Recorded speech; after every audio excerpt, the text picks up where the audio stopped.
Welcome back to another episode of the After Hours podcast. This week, I have the pleasure of bringing on actually the first guest who I don't really have a personal relationship with, which is nice I love that. because we both got a similar accent right away. That's the first thing I noticed. You know what I'm saying? John, why don't you introduce yourself to the audience? Yeah, my name is John Scafiddi. I'm from South Brooklyn. I'm the founder and creative director of a clothing brand, streetwear brand called At War. Trying to get my own pods up and running. Just grateful to just be able to hop on pods. Thank you, Zach. Of course. And you, bro, thank you for real. And yeah, usually I like it. I think every single pod that I've been on, besides Growing Up Italian, shout out to Sabino and Rocco. I knew them before, but every other ones that I've ever been on, I didn't really know nobody. So I enjoy just having a clean slate, opening a conversation to whatever you want to talk about, bro. No, of course. Super And dope. the brand you said is called At War. Yes, sir. That's a really cool name. Where'd that come from? Well, I mean, off the rip, like when you hear At War, I know exactly what you think it is. You know what I mean? But it's not that. Me and my partner in the beginning, we had this name and we had this logo that was just, it's Uzi and two machetes. And it didn't have the connotation of like we're all at war with something at first. I think it was just something that we thought sounded cool and we were able to maybe like play off of it. Yeah. And then it kind of went from there after me and my partner in the beginning split up and I really had to make a decision as if I was going to keep on going with this or not. I really wanted to add some meat to the skeleton a little bit. Of course. And that's when, it just kind of clicked like we're all at war with something. 100%. And from there, it kind of just like rolled with that. And then At War became merchandise to an idea and a mindset. And then that's really what I want to push. I wouldn't necessarily call it like this full-blown mental health brand. Of course, it's streetwear, and we want to keep it trendy and yada yada. But I think the really cool part about it is that what makes us different is that we do have this mindset behind it that we're all at war with something. We're not afraid to talk about it. Everybody's at war with something, whether you want to say it or you don't. And just to kind of put it on cool, trendy clothes and then go from there and just like see what happens. I mean, next year's gonna be 10 years I've been doing this shit. That's amazing. So it's and I love that because I feel like especially now with this, not really this generation, but in life, men, women, no matter who it is, I feel like a lot of people have a hard time speaking about whatever they're going through at life. 100%. So at war with whatever it is, I feel like people have a hard time getting that out and to be able to communicate things like that to anybody, whether you're on a podcast or personally in life. I feel like that makes you feel better as a person. Oh, it really for sure. takes a weight off your shoulders. And that's why I love doing this too, because with all the crazy shit going on in the world too, when you hear At War, you automatically are probably gonna associate it with actual war, when that's not what it is. It's this. Right away You know what I'm saying? It's this right here. So for me to come on here and do the marketing for it, to really tell people what it's actually about, is what's really important to me, because I can understand how sometimes it would be hard to, like, on a first impression standpoint, to look at me, first of all, and then see the guns and the knives and certain designs or whatever the case may be, to not really understand what I'm trying to get out. So for me to come here and really talk about it, it means a lot to me, bro. So again, thank you. No, of course, brother. And I looked at your stuff, and the stuff that you do preach is the complete opposite of that. Exactly, 100%. A lot of people, like I said, can't admit that they're at war with something. Yeah. And I feel like no matter who you are in life, It doesn't matter. and I'm a father. I have a 2.5-year-old daughter, and no matter who you are in life, everybody has to be at war with something, whether it's in a positive way or a negative way. When I'm in business and I'm trying to be successful or whatever the case may be, I'm at war with how do I get to the next step? Challenging myself or whatever it is. Well, I had somebody the other day tell me, yo, you should start making golf clothes, right? And I'm thinking to myself, I'm a golfer. I'm like, At War and golf, I don't see it. Sometimes you don't need to see it, but I don't see it. And he's like, bro, he goes, when you're golfing, he goes, you are at war with yourself. You know what I mean? And then I'm trying to see it, and I'm like, you're right. How am I going to sit here and say I don't see it when you could be at war with anything? You know what I mean? So that's coming at some point. At War Athletics, we'll talk about that at some point. I love that because, like you just said, you are at war with yourself. And I played golf. That's a mental game. I don't play golf. I want to. I would love to, but I don't play it. We got to get out there. It's funny because going into college, that's why I went to college, because I played golf. Oh, wow. And I always struggled with school. It wasn't my thing. I didn't struggle with like being educated. Where'd you go? I went to Nassau for a year or two because I was good at golf. I started playing in 11th grade in high school. I went to Plainview. And then I was like, you know what, let me give this a shot. Yeah. I didn't really want to go to a university and waste money because I wasn't sure if school was for me, but I did try to play at Nassau, and just school ended up not being. Well, we kind of have a similar story. I went to community college in Brooklyn too, and it just wasn't for me. I didn't go for a sport, but I dropped out to be a boxer, and then that didn't work. I was boxing since I was like Never like going to class. It just wasn't. Yeah, just not. It just wasn't for me. Not that it's not. I'm not the type of person to be like, nah, fuck college. You know what I mean? You go and if it works for you, it works for you. You want to be a doctor or a lawyer, then guess what? You gotta go to college. But preach educating yourself. Yeah, 100%. However that education comes. Comes. I feel like nowadays a lot of people are doing the homeschool thing. Yeah. Because they don't agree with what's going on. For sure. But and you tell me how you feel, especially with having almost a 3-year-old daughter. Like, I don't necessarily think I agree with the homeschool, not because of the education, but because of the social. You should go to school and have friends and go to prom and go to fucking high school basketball game and shit like that. So from a social aspect, I don't agree. But yeah, if you're not agreeing with the education or whatever the case may be, it's a different story. The social aspect it's got to be the most. Something's got to be there, whether it's school, whatever it is. Going to camp, I don't know if you could figure it out a different way, but for me, it was always school. Seeing pop culture, you go to school, you 100% find friends. If school's not for you, then whatever. But you know what I mean? Would I going back? Would I maybe want to go away to college? Yeah, I think about that shit all the time. I didn't go to spring break. Yeah, I grew up old school, bro. My father, and I love the guy to death. He's my best friend. Yeah. He taught me differently, and not differently, the way a lot of us were raised. Old school, tough love. I never went to Cancun for spring break. You mentioned Cancun. Crazy. And now looking back, it was like $800. Yeah, I'm like, damn, I wish I went, bro. But whatever. Yeah, I don't care. Whatever. It is what it is. I was, I appreciate the way I was raised because looking back, all these kids I grew up around.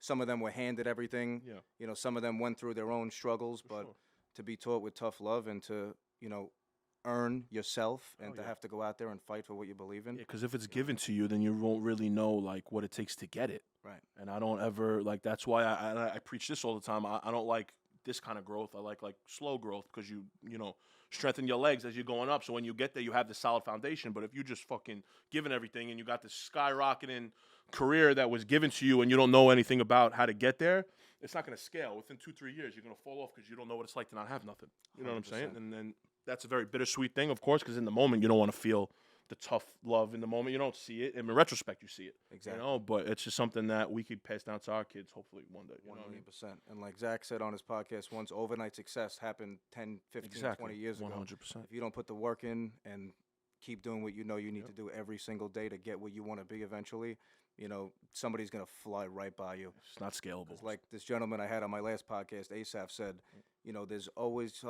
there's always somebody like us who is waiting to fly right by 100%. you, no matter what it is in life. So I guess that's the bittersweet part to like putting your shit out there too, Yeah. because people are watching you.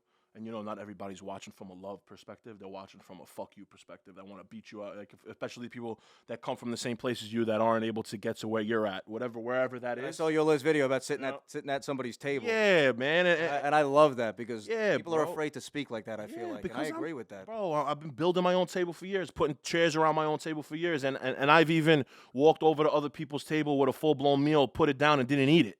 And didn't think twice about it. Don't expect nothing in return. Don't expect nothing in return because I don't expect you to give me shit, and I'm not going to give you shit if I don't like you. I do that out of the kindness of my heart. Not that I know everything. I don't know everything. I wish it, you know what I'm saying? I don't even wish I knew everything. I just want to learn all the time, but I'm not going to go and insert myself at somebody else's table that, number one, maybe doesn't want me there, or if I don't fit, just to fit in. I don't want to fit in with you. I'm going to go and all my people are going to be around with me, and we're going to build this shit up together, and that's it. 100%. And I feel like growing up, a lot of people in our teenage years, when somebody was having a party or if somebody was going out somewhere and, why did I not get invited to that party? Yeah. Fast forward 10, 15 years later, invite me to. Thank God. Thank God you didn't invite me to that party. Saying? Fucking kidding me? Get the fuck out of here. I'm throwing my own party. Exactly. And that goes back to what you said. Not everybody deserves a seat at your table. No, definitely not. Because you don't have a seat at their table. Exactly. So. And being able to decipher between the two is also a very important skill because a lot of people just want to attach themselves to people so they can get ahead. Right. Because it's quicker. Yeah. Instead of doing it with your own people or doing it by yourself, it might be a little bit slower, but slow growth, in my opinion, is way better than skyrocketing growth because, like we just said, slow growth is way more sustainable than anything else. 1,000,000%. So, you know what I mean? But you can only learn that in retrospect. 100%. So. And with experience. Absolutely. Going back to, because I could tell you got that competitive, nature about you. Like that chip on my shoulder, I'm the same way. Yeah. You mentioned boxing, Yeah. Because I love that one. We talked about golf. Being competitive with yourself and having nobody to blame but yourself has always pushed me to be better at whatever I was doing. Accountability. When did you said you started boxing? Was Started it a big part of your boxing. life? Well, I mean, my dad used to try to teach me how to hit the bag when I was like 6. I just one of my fondest memories, early memories, and I remember just not being able to grasp it. And I literally remember him saying, "All right, we'll try again in a couple years." And then we wound up trying again in a couple years. They wound up buying a condo in the neighborhood and with a basement, and they put a bag down there, and he would just like teach me how to. It was always trying to teach me how to defend myself. Yeah. Because I mean, not for nothing, I've always been this bigger guy. And more than likely that always comes with like a target on you for whatever the reason. You know what I'm saying? I've been jumped strictly because we were in a park and I was the biggest out of the group. You know what I mean? They go after you first. And again, listen, like this is not to pat myself on the back, but like I beat up those 3 kids at once. 1 million, yeah, of course. You know what I mean? And I don't want no problems with you. But my dad, ever since that moment, he always wanted to make sure that my hands were sharp. So then from there, I just kind of took it and was like, yo, I love this, right? And then, throughout high school, I played basketball, and I was boxing, and I tore my ACL and my meniscus playing basketball. And I felt like I had to make a decision junior year, so I stopped playing ball. I didn't play varsity ball, and I just stuck with the boxing. Went to college for the first year, and then my parents let me drop out to fund me going to get a professional trainer because my dad was also my trainer. He was a fighter when he was a kid and a teenager and in prison and yada, yada, yada. And I blew my knee out again. And I just didn't have the mental for it, bro. I probably could have had the physical for it, but I didn't have the mental for it. I didn't want to go and beat people up just for sport. The origination of me learning how to fight was to protect myself. It wasn't to go and use it again. So I just didn't have it, you know what I mean? But it's still something that's a major part of my life. It brought me and my father really close when I was a kid and a teenager, and that's really where our relationship probably stemmed from. We watched fights together and whatever. We would argue about fighters, and it just would go from there. But boxing is still pretty prevalent in my life. I use it for cardio, but I don't want to fight with nobody, bro. No, I'm the same way, and I love boxing. I was always like growing up. My father was always not against, like you said, protecting yourself. He always said you have to make. Don't take no shit. Don't start no shit, but don't take no shit. You know what I mean? And I remember because. I wasn't the best kid growing up. I'm sure we all weren't. But I remember there was this one time where this kid was picking on me in school or whatever it was, and it was for the first time in my life where my father said, go take care of that, whatever it was, go into the school and fucking punch the kid, whatever, do what you got to do, exactly. 100%. And I remember I listened to him, and I was in like 6th or 7th grade, and after it happened, I was like, holy shit, it felt great to stick up for yourself because 100%. I was always that person that thought about everybody else. Yeah, me too. I would take the shirt off my back for anybody else. And that started from a young age and even leads up to today. Well, why do you think that is, though? I know you're asking me questions, but I'm just curious because I'm the same way, and I don't know why that is. I had superhero syndrome my entire life. I always wanted to save everybody else around me. Friends didn't have to be romantically because we're talking teenagers. I didn't have, it was always if somebody had a problem, they were calling me. Not because of my side, just because of the type of person that I was. I want to make sure you're good before even I was good. It's a very toxic thing to do, but you know what I mean? I know where it kind of started for me, but I'm just curious. That's a great question because I just like you just said, I don't know where that comes from. Yeah, it's just kind of embedded in you, sort of. It's embedded in me, and since I was a young kid, no matter what it was, I would always look after other people. Yeah. I always hung around the older crowd. Growing up, 17, 18, I'm hanging out with 25, 30-year-olds because I was different than most of those kids I grew up with. They saw that and they wanted to take you in because they knew when you became 25, you were going to be them. You know what I'm saying? And I've had people like that. But I don't know where that came from. I was always that person that no matter what situation I was in personally, I would figure out how to make it happen for that person. Yeah, hell yeah. And that's always a good friend to have. So you probably always had a lot of friends. You know what I mean? Yeah, and a lot of friends until you realize at a certain point they're not your friends. Of course, they're using you for whatever it is, but that's besides the point. That's how you weed out everybody. And it got to the point where once I was 24, 25 years old, I'd say 25 years old, I started to realize, like, holy shit. Well, instead of 50 friends, I got 5 friends. You don't need those people. No, for sure. In your life. Hell no. Because they're not there for the right reason. Absolutely. And you only learn that through experience and in retrospect anyway, so it's a beautiful thing. 100%. I also, I want to go back into business a little bit. You said you started that clothing brand. Yeah. How's it like, being, because speaking from my point of view, being self-employed, even though I work for a bank and stuff. Yeah, but being self-employed stuff. You got to fend for your own stuff. You if you eat don't what you work, kill. you eat what you kill. Yeah. If you're not working, you're not making money. You're not building your brand. Absolutely. How do you deal with just figuring out? It's hard, bro. Yeah, and you know that. Yeah, it's hard. I just started being, even though I've been doing the clothes since I'm 19 years old, I didn't start being my own boss until COVID. I lost the job that I was in. I've been in hospitality working in a restaurant since I'm also 19 years old. So from 19 all the way to 27 as a delivery driver, and then as a barista, bartender, and then as a waiter, I've gone through the mud of hospitality. And I didn't start being my own boss until COVID, and I was forced, number one. So I tell people this all the time. Sometimes you just got to get lucky, and not lucky in a bad sense, lucky being in the right place at the right time, or at least having built that foundation prior. I built that foundation for 7 years. I lost my job. Of course, we were getting, the government was funding us to stay home because we lost our jobs. But whatever the case may be, I took that money, I put it back into the brand. And it took me, and it's still taking me to this day, a lot of trial and error to figure out how to be successful because, and you tell me also how you feel about it, but you know, when business is not doing good, life is not doing good for me. And when business is doing great, life is doing great. And when life is doing great, more than likely business is doing great. But when even life is not doing good, it might bleed into my business because my business has become an extension of me. People don't see me as John Scafiddi most of the time. They see me as at war. You know what I mean? So that's just become who I am. And when business is not doing good, these people don't know it. And I try to recognize that and take perspective into account, but I know it. You know what I'm saying? And it's hard. I preach all the time. One of the things that I'm trying to figure out in my life right now is the separation between church and state. Like, bro, honestly, it's hard for me to go on vacation.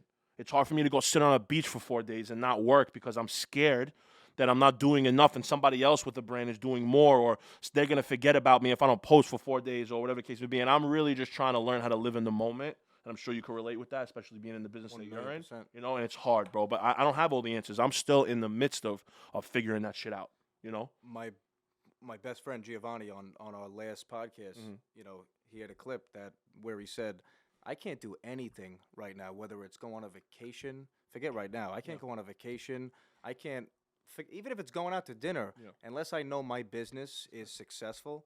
I'm the same exact way. If my business isn't where it needs to be, or if I'm going through a challenging time in business, or if I just feel like I'm not where I need to be, I can't be somewhere else that has nothing to do with my business. It's hard for me to put on that facade like everything's okay. Forget family. I'll be there for my, no matter that's what happens. Story. My daughter, I don't care what I'm going through in life. That's number one regardless.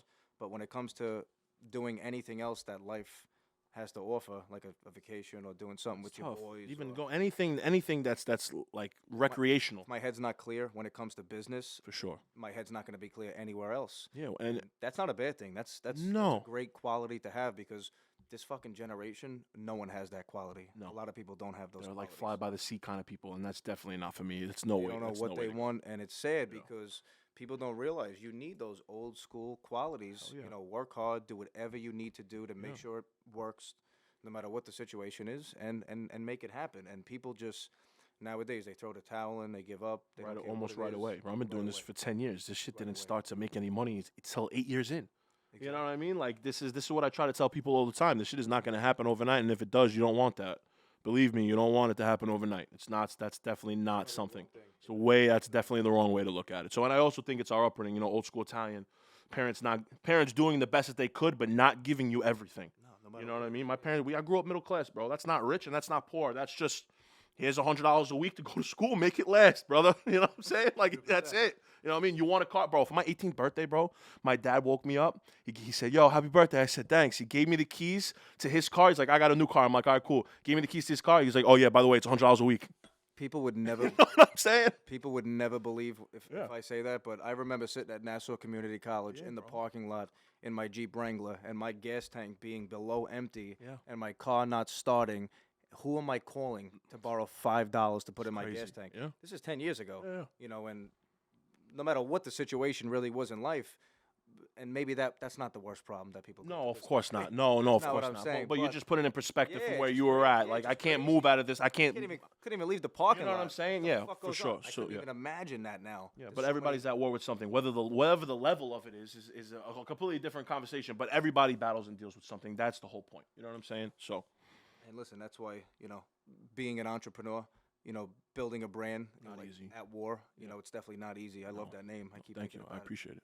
But it means a lot. I also wanted to go back into, I feel like, and we spoke about this earlier about, people speaking about what they're kind of going through. Yeah. I feel like mental health, is such an important, and it's always been important, but I feel like it's not till the recent years that people are really starting to talk about it. For sure. I'm okay. I've always been, even though I don't do it as much as I should, Yeah. I'm always okay with, and I have relationships with certain friends, close relationships that we'll speak about anything, no matter what it is. Yeah, that's a beautiful And thing. no, I feel like you have to have that. Of course. I mean, what's your take on? I feel like people, not. You have to open up and get that shit off your chest. For sure. No matter what it is in life. I think that for me, it's easy as long as I'm comfortable with you. But I think that the point that I'm at now, with the way that I look, right, how big I am and the tattoos and yada yada, I think when I open up, it hits people a little bit more, and that's why I'm okay with doing this publicly. Yeah. I never did this publicly. Me neither. I didn't have friends. I didn't have an Instagram 2 years ago. I didn't have a fucking Instagram. Yes. Exactly. You know what I'm saying? So I never posting every day on the story. Exactly.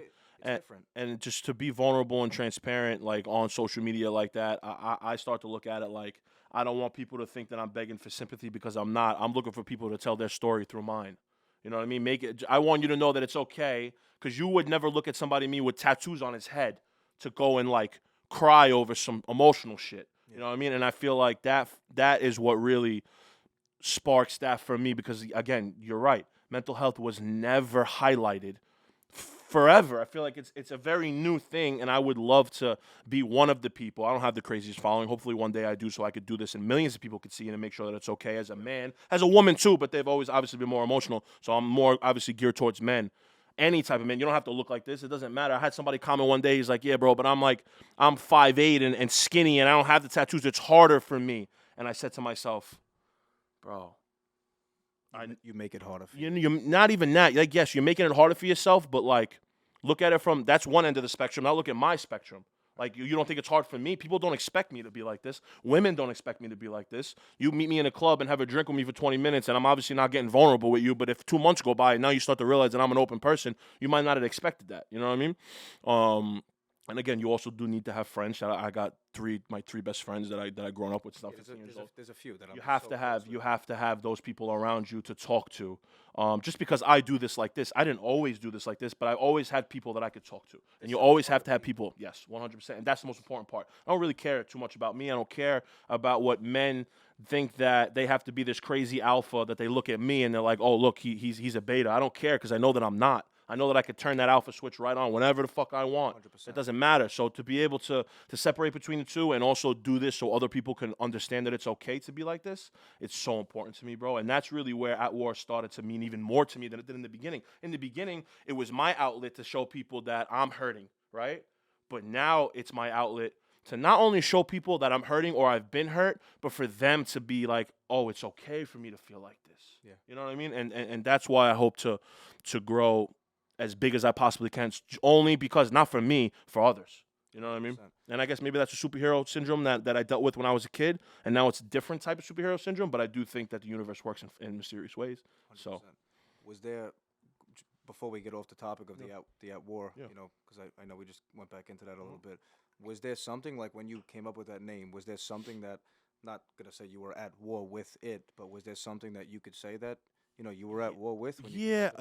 I've always been, and again, like, it might sound like redundant or cliche or whatever, but I've always been at war with myself, in the sense that when I was a kid, bro, I would like music and movies and cinema and clothes and colors or whatever. Like, bro, as a 13-year-old, my favorite color was purple. Like, you know what I mean? And I always thought like that I was an outcast, but imagine being an outcast that stands out everywhere he goes, because I was playing 8th grade basketball in 5th grade. I couldn't hide, you know what I mean? So to be a standout, and then mentally think that you're an outcast because nobody else kind of, I'm not going to say nobody else, because eventually as I got older, I started to realize that there were some people that did have a similar perspective as me, and then we became really close because of it. Exactly. But that was always my battle. My battle was always my perception, and my battle was always like fighting with myself. Well, okay, nobody else really sees the world the way that I see it. Am I supposed to see the world like this? And you start to second guess yourself. And that's why I love that. I don't like to call myself an artist, because I feel like it demeans the people that paint and write, and, I'm a writer, but paint and draw and do all these things that are crazy, crazy talented. But I'm a different type of artist, where I draw from my perspective, and I use different mediums. You know what I mean? And bro, I was always really just fucking fighting myself, because I never was comfortable with the way that I saw shit, because nobody else really saw shit the way that I saw shit. So I would just want to put that out into clothes. I tell people all the time, At War is my journal, and the colors and the graphics on my words is how I put it out to people. You know what I mean? But that's what I was at war with. My self-perception and really fighting with myself. Am I supposed to be like this? Because nobody else around me is like this. You know? Nobody. I didn't grow up with, and that's why I shout out to West Bay, one of my best friends, bro, because was the first friend that I had that was an artist. He's a painter. And he makes clothes, right? And he's a designer. But I didn't grow up around people like that. Not to demean my friends. I would kill for my friends. And my best friends, I wouldn't be who I am today without them. My best friends, when I was 18, shout out to Serge, gave me the $500 to make my first T-shirt. You know what I'm saying? But they weren't artists. They weren't creatives. We couldn't resonate that way.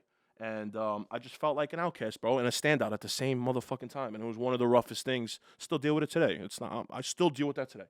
You know? No matter who you are, and I could even, looking back, not that I feel like growing up, a lot of people tend to blame everybody else. Yeah. My situation's the worst. They look at themselves as like you're the only problem, in the world. And I was even like that at certain points in life. My parents were divorced when I was young. Yeah. I was a man at a young age, so I never really took certain things personal. Okay.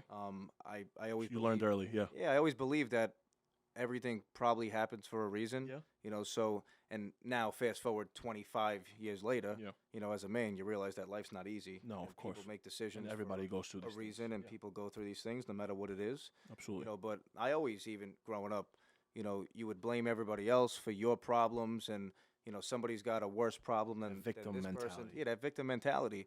And once I realized that you cannot operate that way in life, that's what kind of changed not me as a person, but you realize, like, holy shit, you can't be that way, because I said on one of my last episodes, I used to think life was all about, certain things that were not important. What you have, who's better than the next person. Yeah. And then you realize, like, life's not about those things. Life's about the couple of friendships that we have, with the people that we're closest to. Life's about, for me, and you, I'm sure, building your business to get it to building that community of people. And I'm doing it so I can give back to everybody else. Even in my business. Yeah. I want to build so much success for my, not only who I'm around in business, but for my family, because I don't want my family and my daughter, and if I have any more kids in the future, to ever have to deal with some of the stuff that I feel like these people have to deal with nowadays. 100%. Because this world's challenging. For sure. And success is subjective also. Like, going back to what you're saying, like, I used to think that, and it's social media too, bro. It's comparing ourselves to everybody. But success is very subjective. I don't need $100 million. I could give me a couple mil. I know it's like, you know what I'm saying, but I don't need $100 million. Give me a couple mil. I used to compare myself to brands, and these guys are driving Porsches and Rarries and Lambos. Like, okay, number one, I can't fit in any of those cars. So besides the fucking point, you know what I'm saying? You gotta fit in a Cullinan. You know what I mean? But success is so subjective. It's not a monetary amount. It's a peace of mind. It's a state of mind. 100%. You know what I mean? And I feel like we can only learn that in retrospect. You know what I mean? It's so true, because I even, going through this last year and a half, which is the toughest. Me too, bro. I see it in retail. Ever. Yeah. And I'm in business with people who are in business for a long time, and, they've been through ups and downs, and we've never been through something like this. Yeah. And this really opened up my eyes to, what's important in life. Well, let me ask you this. I don't want to go off topic, but is this very similar to what happened in 2008? Were you in the mortgage business 15 years ago? No, I wasn't. Okay. So I got into the business in like 2000 and, I don't know, 20, not 20, I'm out of my mind. 2020. COVID 3 years ago. Definitely not. Way. Yeah. I got into the 2000 and probably 14. Okay. I went to the college. I graduated 2012 from high school. Oh, me too, bro. Yeah. So from high school. You were born in 94? 94. 94. I take 94, baby, still a heart, baby. 94. I love that shit. 94. You're 29? Or you just turned? I turned 29 in September. Yeah, fuck yeah. I turned 29 in 94 is serious, bro. 94 is fucking serious. You heard it here first. 94 is serious. That's amazing. There's not many of us. It's funny, because growing up, I had, and I still have, respect for so many people that are my elders. Yeah. But it's so sad to see what, like, 15, 20, 30, 40 years from now, if it's not us running the world, who's going to be running this world? Yeah, you're right. It's sad. It's sad. And we could only do so much, and we have to continue to do so much to try to, like you said, once you build your business and you become the best version of yourself, how can we show everybody else how to be not like us, but I feel like we have those themselves. Just to go and be yourself. That's it. Once you could finally see somebody have success being themselves, it should motivate you to want to have success being yourself. And that's why I'm okay with being vulnerable. Bro, not everybody's like that. It's okay. But if you are like that and you hold yourself back, I just would hope that you could see somebody like me and be like, all right, he's setting the mold for. You know what I'm saying? For me to go and be myself, whatever that happens to be. You know, something that, because I have a very close relationship, you know, with my father. Mm-hmm. You know, going back to whatever we lived together for a very long time, and then we ended up being in business together. Oh, and, wow. You know, we were talking, you know, a few minutes ago, and it sounded like you have always and had a very close relationship, you know, with your family. Yeah. Speak on that a little bit. Yeah, me and my father, bro. My father was my best friend. My father's my best friend. Growing up, I have his name. I'm a junior. He never even wanted that, but I had his name. And we were best friends for a really long time. And then when my parents got divorced, was also around the same time that I stopped fighting. And I think that was, I think that took a toll on my father a little bit, because that's where he saw me going. Not only that's where he saw me going, but that's also where he saw him going. He was going to be my trainer. And even if a professional trainer was going to take me, he was still going to be part of that camp and that team. It was something that he also lived for. And when I stopped doing that, because it wasn't me, it definitely took a little while for him to understand it. But he was also going through the divorce with my mother. Yeah. I was also going through my first breakup. And then from there, bro, unfortunately, me and him kind of like slowly but surely started to dissipate. And then substance abuse started getting involved. You know, my father did 11 years in the feds before I was alive, you know, so he's been through a lot of shit. And I don't know if he watches this shit, because me and my dad haven't spoken in about 2 years. I hope he does. And, you know, Dad, I still love you to death, you know. But he was going through some shit. And once COVID hit, we sold my childhood home, and I moved out, and he went and moved in with his girlfriend. And from there, our relationship just started to really take a turn, to the point where it was real toxic. Really substance abuse on both parts, and I don't even really know if he knows that, but, you know, whatever the case may be. And, we don't speak. And it definitely took a little bit of a toll on me, but I'll tell you this much. The bittersweet part to that is I got like this with my mother. Like, we were like this, me and my mom. We got like this. Very, very close. And shout out to my mother. And, it's a lot, bro. It's a lot. The reason why I feel like it was a lot is because that was my day-to-day alpha role model that I had, right? And when you're day-to-day alpha role model, you start to see chinks in his armor a little bit. You really start to, like, not only question him, but start to question yourself. And now I'm around my aunts. Shout out to all of my aunts, my godmother. Shout out to, you know, I'm really close with a lot of strong women in my life. Yeah. And that's probably why I also feel like I'm in tune with myself. And I could be emotional and also be comfortable with being the alpha that is emotional and vulnerable because of that. But yeah, that definitely took a toll on me. But for the most part, I'm close with most of my family. I got a really big family. Both of my parents got 5, 6 siblings who all have 2 to 3 kids. I got a bunch of cousins. Shout out to all my cousins. But yeah, you know, Italian family, we're close. Yeah. Even if I don't talk to my father now, I'm sure at some point we'll get back up when he's mentally right and when I'm mentally right. I don't know if I'm there yet, and I have no idea if he's there yet, but at some point. Yeah, the fact that you could speak about that. Yeah, it's and yo, listen, I also like to preface this, like if he sees this, right, I know how hard it could be for the people that I'm speaking about. You know what I'm saying? So I just want to preface that it might seem like it's easy for me to talk about some shit like this, but it's not. But I do it so that if anybody else is going through that shit, I want you to understand that there are other people that go through that shit. You know what I'm saying? And it's all love at the end of the day. My other best friend Jared, who was on my last episode, he lost his mother when he was 5, 6, 7 years old. Yeah. I forget the exact age. Yeah. And last week was the first time he ever spoke about that to the public. It's crazy. You know, to anybody. Salute. Really. Yeah, besides who he's close with. Yeah, so, yeah. You know, for anybody to really open up about anything they're going through in life, about family. Hell yeah. Because I've gone through, you know, challenges with family. Of course. Maybe not something like that. I can't relate to that. Yeah. You know? Yeah, no, I can't relate to losing a parent thing. You know what I'm saying? I could only imagine just anybody going through a challenge in life to actually come out not on top of that, but to be able to be okay just with talk what about life it. is and realize that one day maybe life will be different, and to have that, you know, feeling is amazing. I commend you for that. Thank you. I appreciate it, bro. For real. It means a lot. I wanted to, you know, back to some other stuff. I know we were talking about a little bit of mental health stuff and how it's so important for people to really open up, you know, nowadays, because I don't care what people say. It makes you feel better as a person. Oh, for sure. It doesn't make you soft. I feel like anybody who thinks it makes you soft, I hate that. They're probably dealing with their own internal issues. And they deal with it at home, on their own. And you don't have to do that. But if that's how you're comfortable with doing it, see, that's, I feel like, also the other bittersweet part to At War is because, like, I feel like maybe some people might be turned off to supporting it because if you support it, that means that you support being at war with something. And some people kind of want to keep that inside and not let everybody know. We're all at war with something. We're all at war with something. There's not one person in the world that is not fighting something on a day-to-day basis. The only difference is that I'm okay with talking about it and other people are not okay with being public about it. You know what I mean? And I just hope to one day be relatable and big enough that everybody could see me and tell their story through me. Because it's not only about my story. Like we said before, there's people out there that have been through way worse shit than me and you. But the difference is that, you know, we talk about it. And those people, regardless of what it is, maybe it's so crazy they don't want to talk about it. But it's like, rest in peace, Matthew Perry. Like, you know what I mean? Like, I didn't really want, that was kind of not before my generation. Yeah, no, yeah. We were 6 years old when Friends was on TV. Something like that, that's sad, man. Sad, bro. Because he was so open about his struggles. I didn't realize that. He literally said, I do not want to be remembered for Friends. I want to be remembered for getting over alcohol abuse and being able to show people how to get over it. You know what I mean? And rest in peace, bro. So Jennifer Aniston post something today how, like, yeah, bro. You can't even imagine how it feels. Like, I really can't. I can't. Somebody's going through a challenging time and maybe you weren't there for them at that time, and then fast forward how many years later? Or they put a mask on and you didn't realize that they were, like, you know what I'm saying? Whatever the case may be. But yeah, it's tough, bro. It's definitely tough to even talk about shit like this. So anybody that does, like, I commend them. You know what I'm saying? 1,000,000%.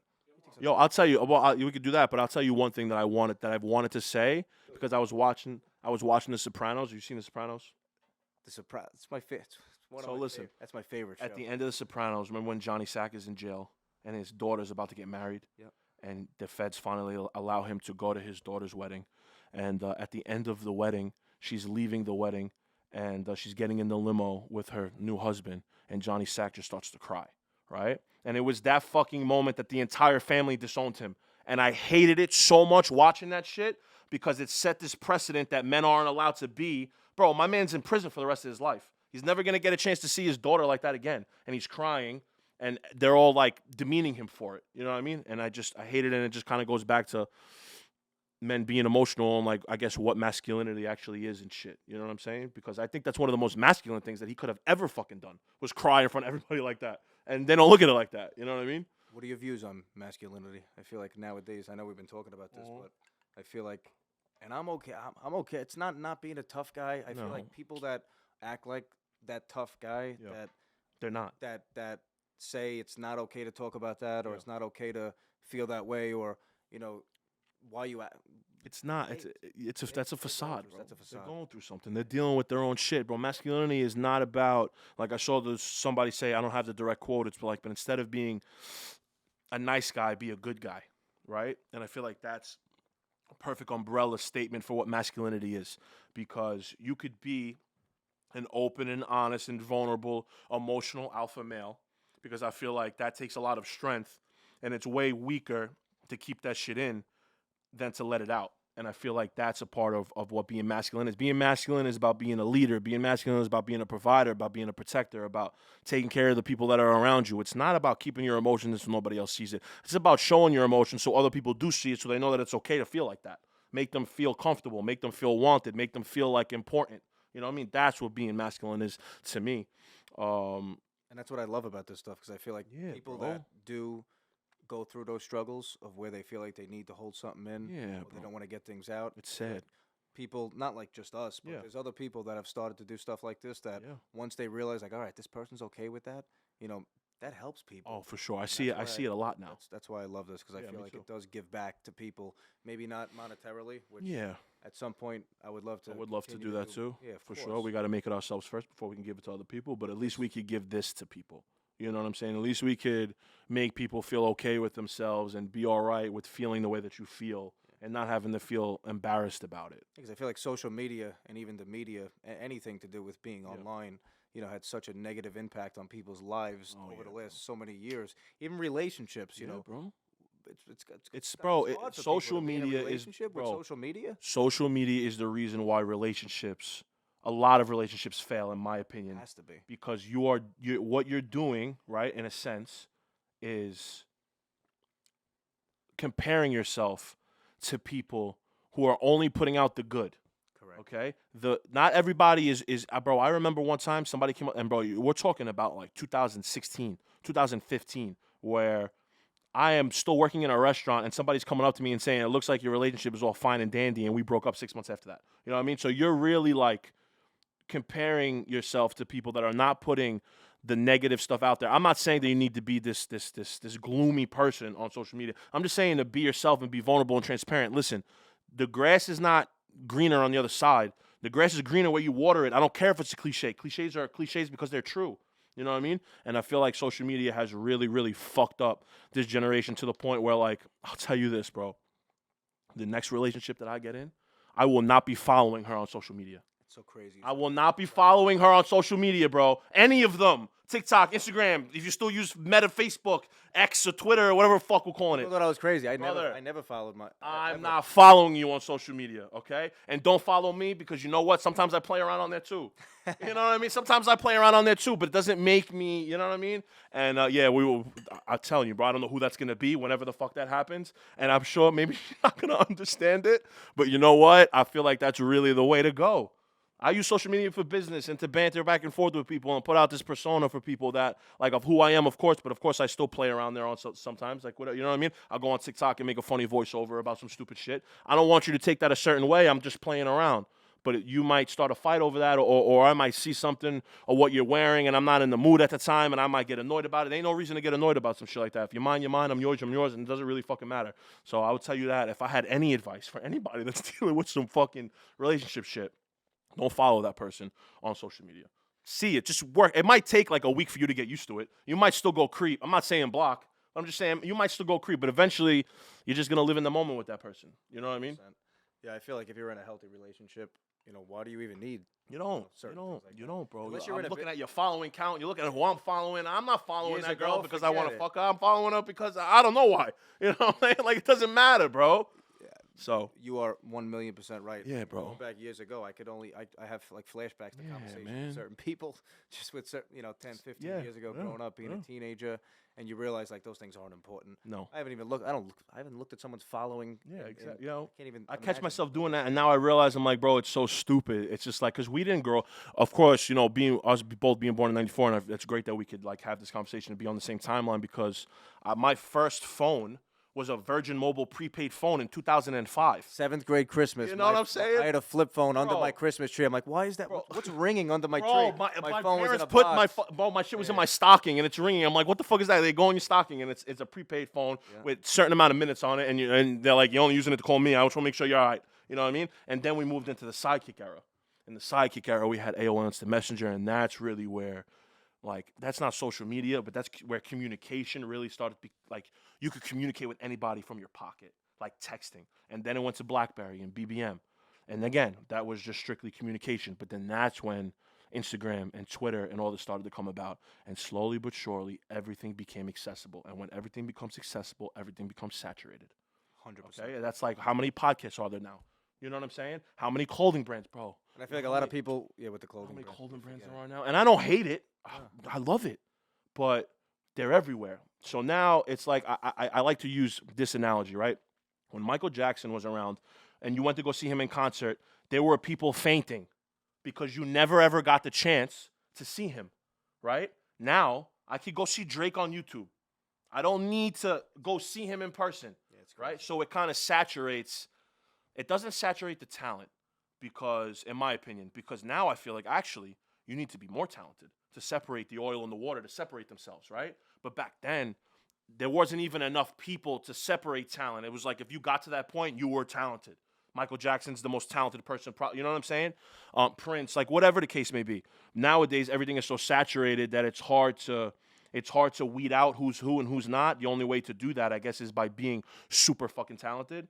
And that goes back to, in my opinion, social media fucking everything up. Of course, I make all my money through social media. I run Facebook ads and I do this, so it's a very bittersweet thing. Yeah, that's what's crazy. You know what I mean? I don't have a retail store, maybe one day, knock on wood, but I make all my money through social media, so of course I have to play the game, and I do play the game. Yep. But it's a bittersweet thing when everything is so fucking saturated, whether it goes from business to talent to relationships to friendships, whatever the case may be. I feel like social media fucked it up, and I'm glad we grew up the way that we did for the first 15 years of our life. We still played Manhunt. We still played tag. We still have block parties. We still did all these things that these kids don't do no more. They do not do those. I have a little cousin that comes to barbecues and he sits in the corner on his iPad. In their room, yeah, exactly. You know what I'm saying? Video game with their phone. It's tough, bro. It's tough. To it. I hate that. You know, it's sad. And listen, the one thing, I hated social media growing up. Yeah. But I feel like the only positive thing now, besides the business aspect of it, because I can't stop now because it's our business. 100%. You can't stop now. That's how you get out there and you generate business. But I feel like years ago, there wasn't anything positive that people were trying to give back on social media. No. I feel like that's the one good thing now. Social media that has people changed. People just flexing back then. Yeah, people are flexing, trying to be better than the next person. Not trying to give value to whoever's watching or whatever. It's all coming from their own insecurities. Exactly. You know what I'm saying? I feel like now, and maybe not everybody has the right intention, but I feel like now people are really doing it to show others. Yeah. The struggles that they went through, or whatever the case may be. And, even like my business, real estate, years ago, there were so many people who we knew nothing, even though I was in the business. How'd you get into the business? Let's do this. I'm interested. I'm just interested. I know you probably spoke about it before, but I'm just curious. It's all good. So like I said, I played golf coming out of high school, 11th and 12th grade. And then once I decided that I was going to give college a shot, because I was the kid that would leave my book outside the classroom, my backpack outside the classroom. 5 minutes in, I have to go to the bathroom and then take my bag and leave. But once I realized that attendance was done. After attendance was done. But once I realized I was somewhat talented at a sport, at golf, let me give it a shot. And like I said before, my father I didn't want to go to a university. I wasn't going to waste money. So I ended up going to college, and then a year went by, my attendance didn't meet the requirements to be on the college team. On the golf, okay, yes, okay. Whatever the NCAA or whatever the junior college requirements were to be on that team, I didn't meet it. Not because of my grades, but because I didn't go to school. So my father ended up getting into a business. He was always in finance. He had a financial background, but he ended up meeting somebody who was in the mortgage space. Okay. And I always asked him, like, when can I come in and dial the phones and, try what I see other people doing. I always saw people cold calling and making money. In any sales business, you would see all the movies. Eat what you kill, You eat what you kill. Wolf of Wall Street. That was a good one. You know what I mean? That was more recent after I got into the business. Maybe not. That's freaking 10 years ago already. Crazy to think about, right? Because I got friends like that are in recent, finance. but I got forget friends that are financial advisors that started off cold calling. Yeah. Like I got a friend right now. Shout out to my best friend Serge that I spoke about before. He works for Masterworks. They sell securities and paintings. You know what I'm saying? Like, it's crazy shit. So the finance world, I'm around it. I have I could not even, I have a friend who works in derivatives. I don't even know what the fuck a derivative is. You know what I mean? But it's a different thing. But it's finance and it's eat what you kill at the end of the day. Yeah, so going back to, whenever, I think I was like 19 or 20, I just turned, and I finally said, hey, I need to do something different. I went through a point. I went through a point where I dropped out of college. My father wasn't okay with it. My family wasn't on board with that back then. I ended up working at some random diner, waitering, doing this, and this. I feel like everybody should be a waiter at some point in their lives. You learn a lot about yourself, and you learn a lot about people. You learn a lot about people. Deal with people. And now it's probably better off with the business that you're in now. 100%. Bro, I tell people this all the time. When I got the bartender job, I knew that I was going to be good at it because you just do this. 100%. And then it turned into, wow, now I know that I'm good at this because I was good at that. You know what I mean? So, for sure. Not a lot of people realize that. With caddying in golf. When I was 16, 17 years old, I'd be carrying these guys' bags on the golf course and do this, do that. They talk to you like you're a piece of shit. You're on the course for 4 or 5 hours with these people, right? One-on-one, mano-a-mano with these people. You learn how to deal with people and their moods and their attitude, whatever it is. But going back to the business thing, I finally turned 19 or 20. I'm like, I got to do something different. And what am I going to finally, what direction am I finally going to go in life? And I didn't know then. I thought I kind of knew, like, hey, I want to try this now. So whatever, I ended up going to work at the office. I started dialing the phone. It took me, not fast easy forward. No, not easy. I should have been more disciplined in the beginning. I would leave on lunch, hang out with my friends the rest of the day. I wasn't serious about the business. Going back then, if I ended up passing my test, because you have to get licensed in my business. Yes. If I ended up passing my test when I should have, when I was 19, who knows what life would be. But that's retrospective. Exactly. You can't do that. No. You can never look back. But what snapped you into it, though? Was it your father? Was it you realizing, like, I don't know what it was. I started seeing friends have success. I started seeing the people around me be successful. And I was always the person that never looked at people's success and said, fuck you. Fuck you. How are you doing that? Yeah, no. I always looked at their success and said, how do I become? Yeah, I would be, no, fuck you, help me. Exactly. I feel like nowadays people look at people that are successful or ahead of them monetarily or in any point in life, and they wish bad upon those people. Yeah, I hate that. When I saw people that were ahead of me in certain points of life, I wanted to become like motivated those people. you. Yeah. And I don't think I realized that at 18 or 19, but once I got into that space, I started to be around people that were very successful, in the finance world, in the mortgage business. I kind of knew like what I wanted. I want to be successful in life. I love that. And then I started to make a little money, but and once you get the taste, that's it. Yeah, once you get the taste, that's it. That's it. Well, 5 years went by. It took me till I was 25. August of 2000 or January 2018. I finally became a licensed, loan officer in my business. So all right.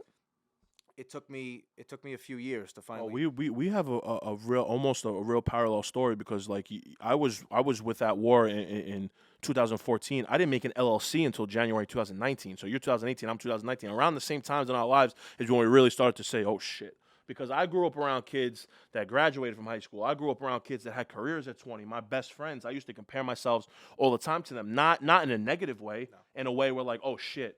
I'm glad I'm surrounded by the right people. I'm literally the only friend out of the 6 of us that is still like chasing a dream, and I'm glad that I have people around me that I could be around that are doing it right, and now I know how to do it right. I never was jealous of it. It was an inspiration and a motivation part to it. You know what I mean? Which you need. That's a perspective and a mindset thing, though. Definitely. And once I realized, like, holy shit, I have to go down this path, and finally become successful or whatever I thought success was back then, that's where I started to really turn it up. That's another conversation. I got successes and whatever.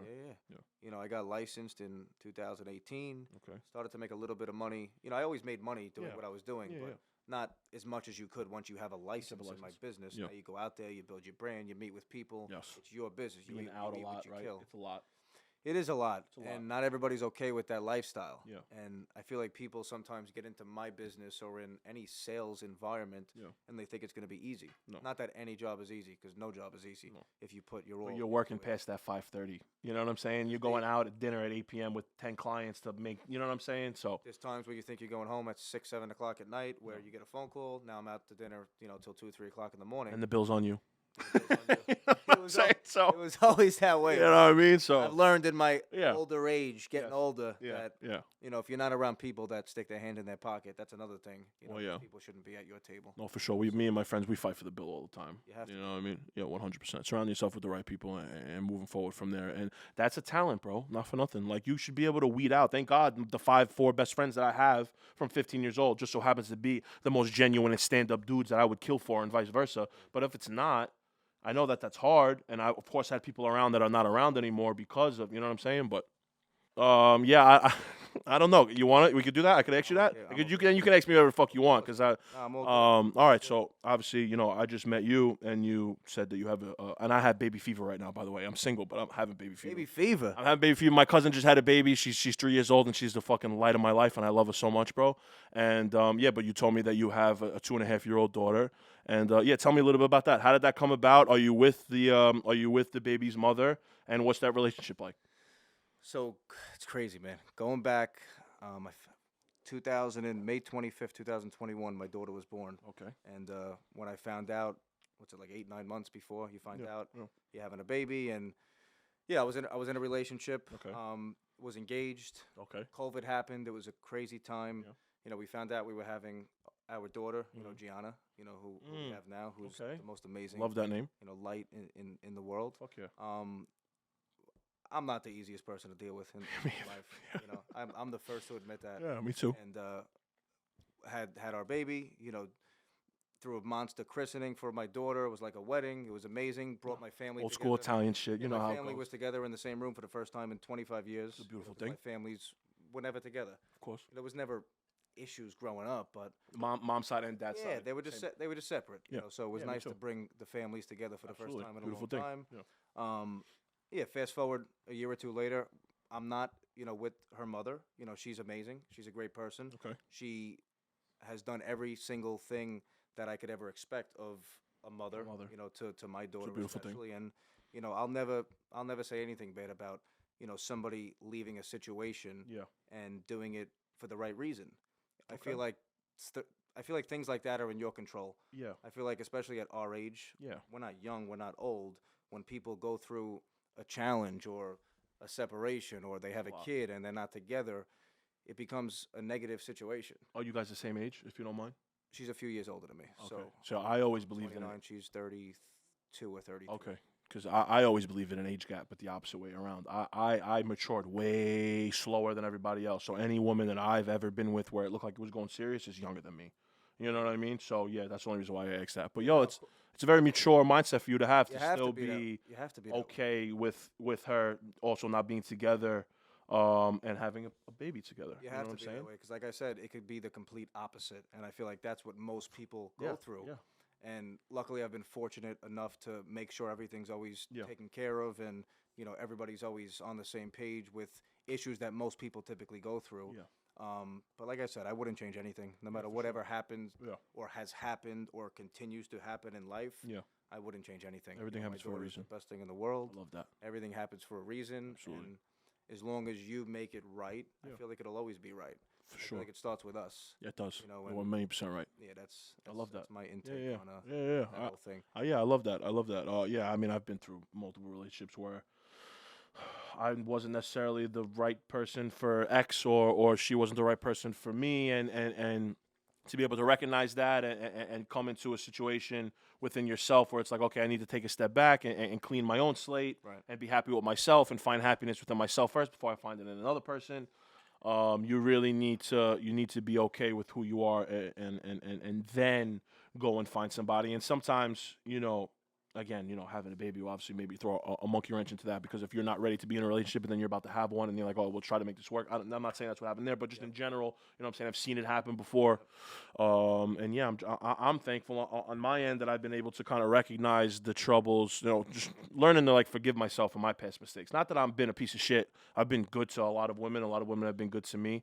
And then, the roles reverse. I've been, terrible to certain women because of the shit that I've been through, and they've been terrible to me for the certain shit that I went through. And We've all been through that. You know what I mean? So it's just like, haven't, you're lying. Yeah, you're lying. Yeah, you're lying. And if you have the high school sweetheart that you met at 16 and got married and whatever, and you guys are, God bless you. For real, God bless you. I feel like that's a fucking Hollywood fairy tale that doesn't exist anymore. So if that's what happens to you, God bless. Because a lot of people don't have those old school morals and values.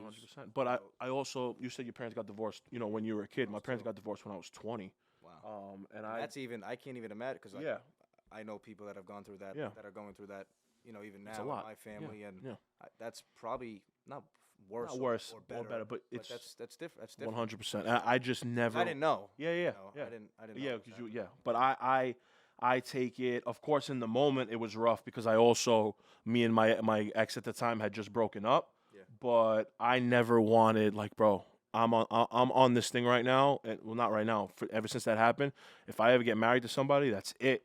There ain't no divorce. There's I don't want it ever to get to that point. I don't ever want to become my parents. Not that my parents were bad. For 18, 19 years of my life, they were they were amazing. You know what I'm saying? But yeah, I never wanted to have a relationship that was like that, and that starts with you. You know what I mean? And recognizing that and going through it, and then from there doing what you got to do. So I feel like it all starts with you, whether it's personal, in business, in anything in life. 100%. How are you going to help somebody else if you don't help yourself first? That might sound selfish. A lot of people might take that as it's coming from a selfish point of view. Yeah. But I truly believe if you can't help yourself, how are you going to help other people? Oh, for sure. And I've even realized that myself, recently, because I always go through adversity and, your own personal challenges and struggles. And when you are worried about everybody else but yourself, I don't see any good coming out of that, because you have to make sure that you're taken care of. Doesn't mean you don't care about other people. Of course. You're doing it for your own, not your own good, but for everybody else's good. Yeah, because it has to start with you. If you're not good yourself first, if it doesn't start with you, then how are you going to be better for other people? You're right. And I truly believe that. Me too. That's being selfless, not selfish. Absolutely. In my opinion. And some people might see that being selfish, but they have the wrong perspective, or maybe they've never been through anything like that. But that's like taking this glass and putting another glass under it. This is me, and this is her or a friend or whatever. I can't fill your glass unless mine's full. So if I'm going to fill mine, I have to overflow it so that it drips down into yours. Right. Otherwise, no glass is getting full, and we're fucked. Because that's how I feel. If I walk into my office and I have a negative mindset that day, the whole company's negative. Well, for sure. But so from that perspective, you have employees and people that work under you, and Yeah, yada so yada yada.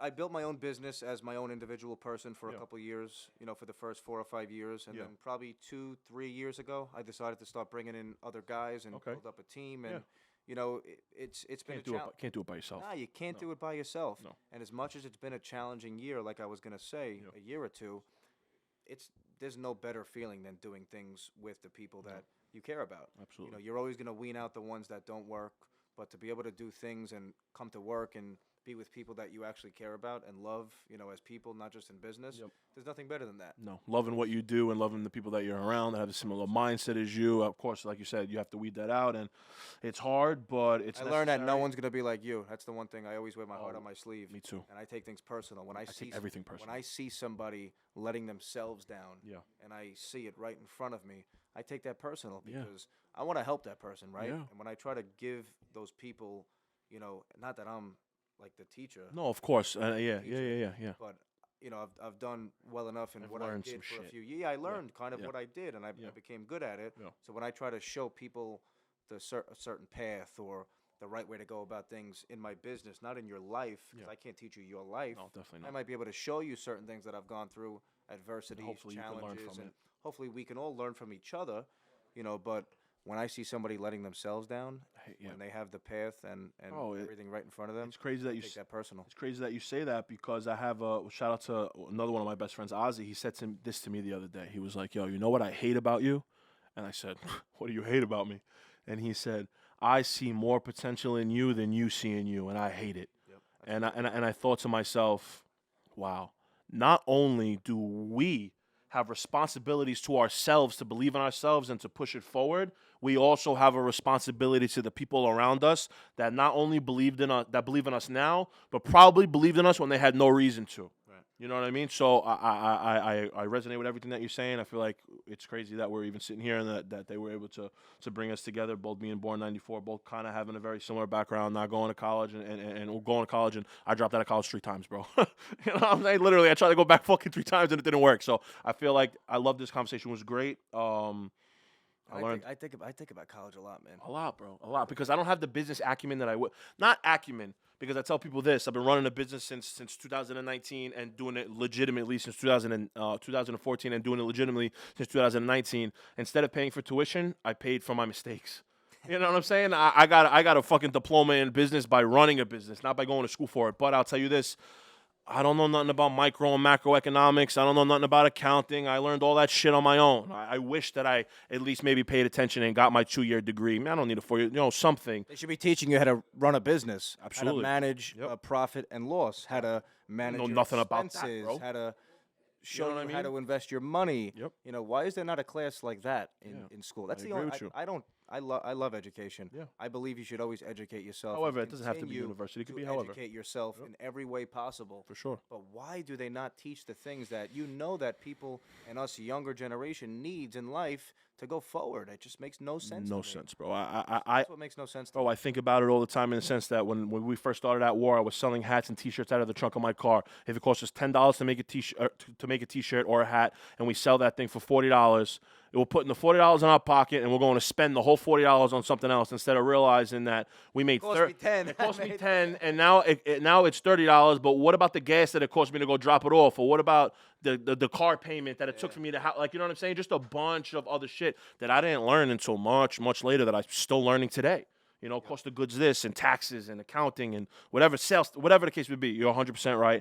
They should be fucking teaching kids how to run a business. You don't really learn how to run a business unless you run a business, and you're going to fail in the beginning, and it's going to cost you some money. Yeah. You know what I mean? The one thing I don't like is now I feel like a lot of people, entrepreneurs, preach not to get educated, but don't go to school. Yeah. I don't know if I necessarily agree with Me that either. because It depends. it depends what your path depends. is in life or what you want your path to be. Want to be a And doctor or a people lawyer? might not know what they want their path to be. Yeah, that's I true know too. people that do what I do, or they do something in sales for so many years, and then they realize, like, holy shit, I should have went to school to be, whatever, a doctor, Bro, a but lawyer, even a if, teacher. like, think about it. You could go to school. Let's just say at a high school, you don't know what you want to be.